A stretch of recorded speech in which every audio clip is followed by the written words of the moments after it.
For every game developer, one of the best parts of development is bringing people in early. These guys are the best of the best, and they're looking at our game, and we just hope that they enjoy what they see. Just being a part of this, even though it's just for a day, is a remarkable experience. Being able to try something before everyone else, it gets the driving me going. I'm all excited. You see this competitiveness, this sort of how can I use what he just told me to my advantage. That's all we've ever wanted, be able to give our input and make the game that we all love and play that much better. Kill confirmed.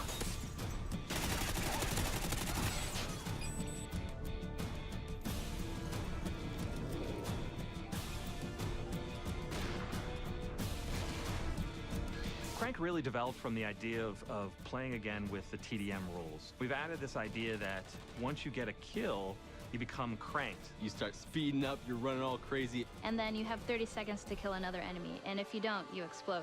And die. And all of a sudden it becomes very frantic Call of Duty. Lots of kills really quickly. I was running around the map going crazy looking for that last kill at the 2-second mark. You get a guy in your sights and someone comes in and steals that kill from you, and then you blow up, that's kind of a problem.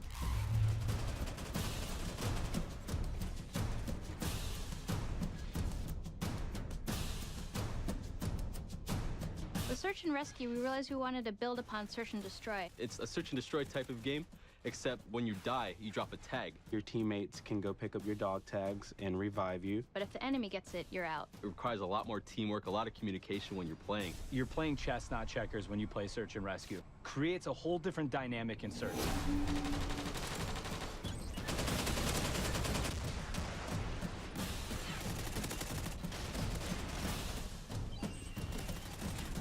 Reviving teammates and taking out the enemy's tags became another objective within the search and destroy mode. I think it's going to be a lot more strategy involved.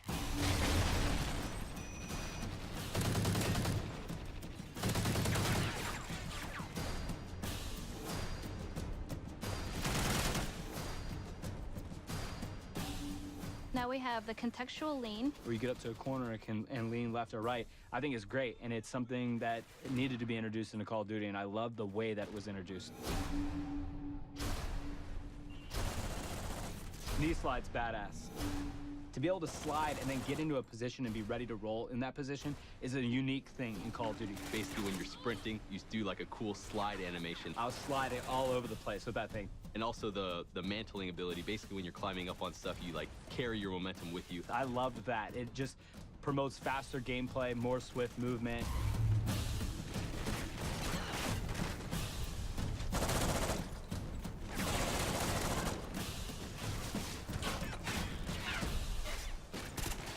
We brought back Assault, Support, and Specialist. And with Assault, I saw a lot of people choosing the dog, and it's one of my personal favorites as well. To have this companion, this dog that helps you out, is so cool. It'll growl or bark when there's an enemy nearby, so you may be alerted to someone upstairs or right out the corner.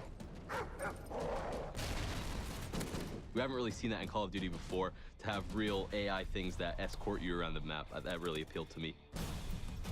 We revamped the way we use UAV. Now they're called SATCOMs. This adds a different element as far as being able to hide these, stack them, put them off to the side, and then play a little bit more defensive mind, because now you can actually protect your UAV. The first tier will give players eyes on. So when a teammate sees an enemy, you'll see it on your mini-map. When you throw down a second SATCOM, it gives you the traditional UAV that everyone's familiar with. And when a third is thrown down, that's when you see the directional movement of enemies. The other thing that I really like, where you can snipe from the helicopter. You go up into the air and you can control where the helicopter is on the map, but it's up to you to snipe off enemies. And trying to snipe the guy that's sniping from the helicopter is even much harder. It's definitely going to be fun. I'm going to love this every second of it. We're also adding a new robust perk system. Basically, they've split a bunch of perks from the old Call of Duties and made a pretty big list of them. Some perks may be more useful than others or more powerful than others. It may take up 5 allotted slots, it may take up 4, just depending on what you want to use.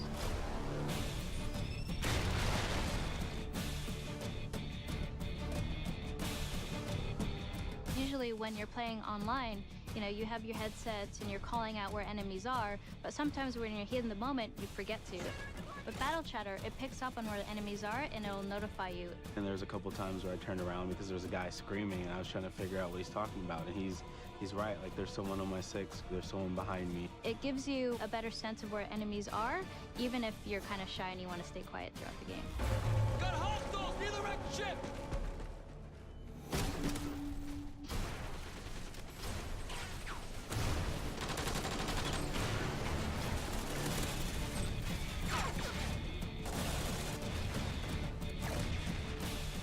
Working on Call of Duty Ghosts has been an amazing trip. We're getting close to the finish here.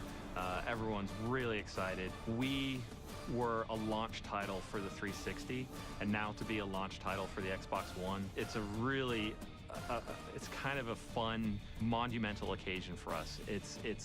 We know it's a lot more work. We know it's a lot harder, and that actually, I think, just drives us more. And I'm really excited about how Call of Duty Ghosts is going to turn out on Xbox One.